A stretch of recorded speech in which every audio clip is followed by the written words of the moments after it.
This is a story about change. I mean, big change. Well, I can change, you can change, we can all change. I can be slow, I can be fast, I can be first, and I can be last.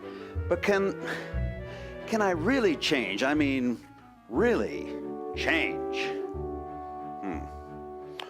Well, the Bible tells us that if we ask Jesus in our hearts, we become a new creation.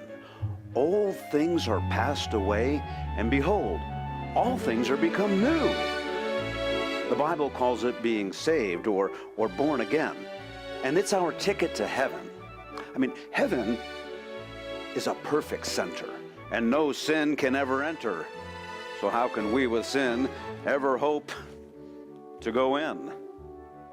Well, we can't, except through Jesus. You see, Jesus, who was perfect, took our sins in our place. So we could be changed through his mercy and his grace. So the question now is, will you let him come in to forgive your mistakes and cleanse you from sin? I'm sorry to tell you that some people choose not to, even though they could and they should and they really ought to.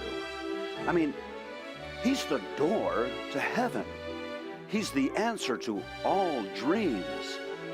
And all that he asks is that we let him come into our heart and cleanse us from sin.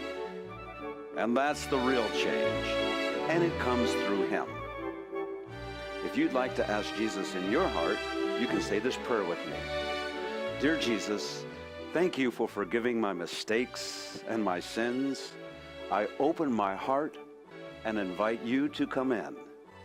In Jesus' name I pray, amen.